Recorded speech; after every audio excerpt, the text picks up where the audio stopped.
first meeting with Stephanie was with a blind date.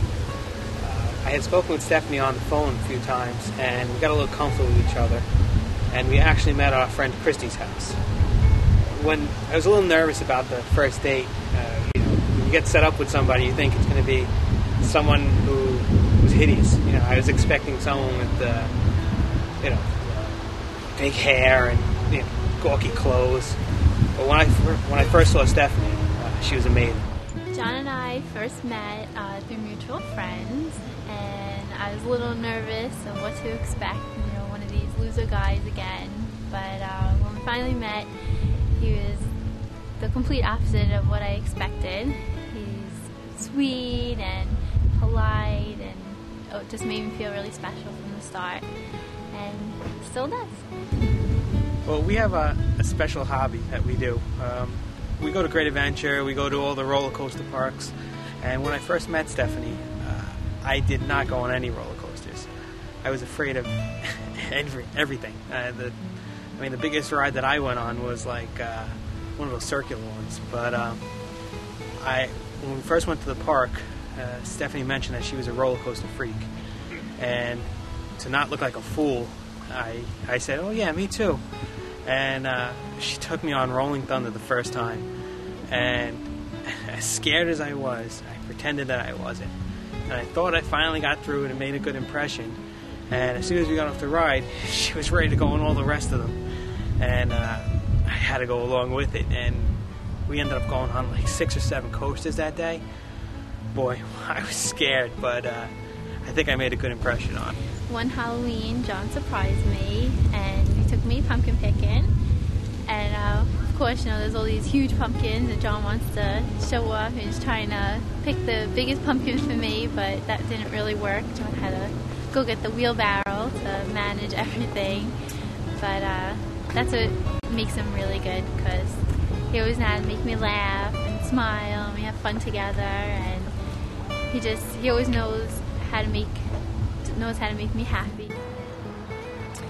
One summer, John surprised me with a trip to Walt Disney World, and it was so good being there because we were alone, and it made me think about how married life would be together, and just being in a totally different world alone together. And when we were there, of course, we went on all the rides, and I was a really good sport. I'm sure there were rides you didn't want to go on, but he did. And except for one ride at Tower of Terror, you screamed like a little girl the whole time, and even, other people on the ride were saying the best part of the ride was listening to John scream, and it was just a really good time. The day I proposed to Stephanie, I told her we were going out to eat at one of her favorite restaurants. When I went to pick her up at her house, it was just me and her at the house, and I couldn't wait till the restaurant. I surprised her with gifts and actually placed the ring underneath the Beanie Baby. Underneath the Beanie Baby was the box. She was looking around, and when she lifted it, she found the box. And as soon as she saw the box, she started crying. I was starting to suspect that John was going to propose, and I was talking to my friends, I think he's going to pop the question, and I was getting all excited, but I didn't want to get too excited just in case he wasn't. Take out the Beanie Baby, and around the Beanie Baby's neck is my ring, and John gets down on his knee and asks me if I want to spend the rest of my life with him, and of course I was crying, and couldn't say yes enough times, and I just knew that it was the beginning of a perfect life together.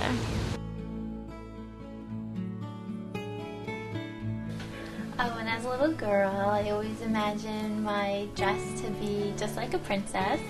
Poofy on the bottom, and with all flares all over, and nice and sparkly and shiny. I don't even know, at least a dozen stores, and just could not find anything I liked. Nothing fit that description of my perfect princess dress, and it was the most frustrating thing in the whole world I ever thought I'd have to do for this wedding. When my search was finally coming to an end for my wedding gown, I came across a tiny little bridal store that I didn't even know was there. And I said, let me give it a shot.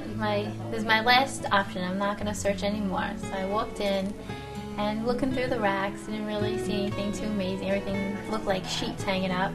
And the bridal consultant said, we have a perfect dress for you. It just came in. It's you, it's you, it's you. And they were describing it. I said, oh, no, that's not what I like. No. And they forced me basically to try it on. And when I came out and saw myself standing in the mirror, I knew it was the one. I was the princess that I wanted to be, and I cannot wait to wear it. Ever since the last fitting I went to for my wedding gown, every night I come home and I think about the big day and how I'm going to feel and how the dress is going to look, and when those doors open and I walk down with my father, how all eyes are going to be on me and my dad, and looking at, that princess dress I have on, and I can't imagine the feelings I'm going to have that day. I know I'm going to be buckets of tears because I'm going to be so happy, and I know everything looks just perfect, and it's going to be the fairy tale I always wanted.